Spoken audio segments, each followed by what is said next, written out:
this is a corkscrew.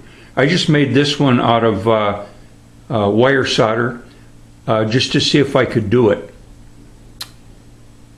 Jerremy Knippel demonstrated this to the Guild of Metalsmiths at their annual conference in September of 2019. And when we all watched him do it, I think most of us, me for sure, thought it was magic how simple this was to do.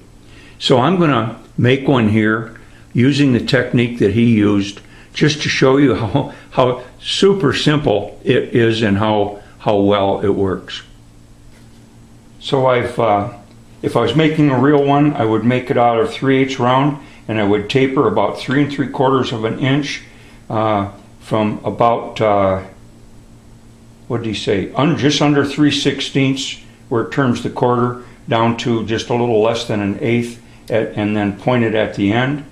I'd do that tapering, then I'd bend it 90 degrees, and then I'm putting it on the swage block at probably about a 60-degree angle. You know, if this is 0, that's about 60-degree angle. And all I'm going to do is gently tap, tap, tap with the hammer here, and we'll see what happens. Just kind of tapping toward the middle here, and I'm rotating the bar, or in this case the coil, as I go, as the coil starts to form. Take your time, he said.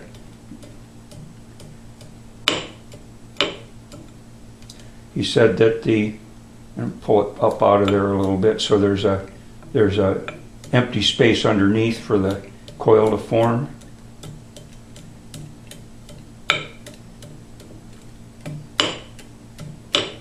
He said it's not all that important to get it perfect the first time. We're eventually shooting for a OD of the coil of about a 1/2 inch. I think, did I say that already, that he's using about a 5/8 bottom swage.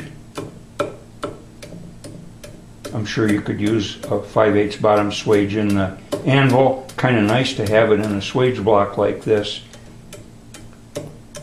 so that you're up higher, closer to my old eyes without having to bend over. Again, just rotating it slowly in the swage, leaving kind of a empty spot underneath for the coil to form.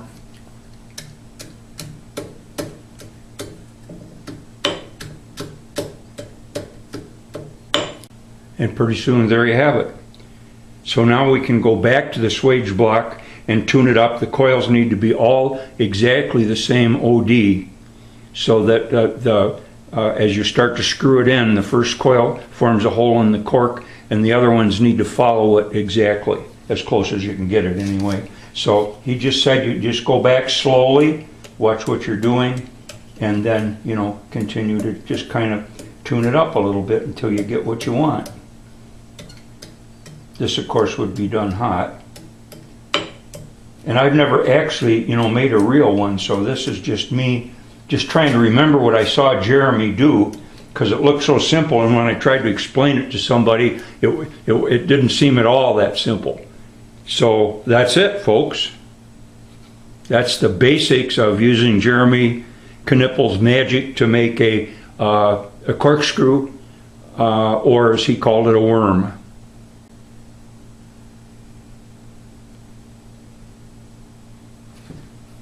Just to show that it can be done more than once, here's one that I made a couple of minutes ago when I had the camera on standby. So, and actually this is, I think, my 3rd or 4th one, just to get ready for this short video, but it was all cockpit error as far as making the spiral, the little worm itself. It worked just fine every time.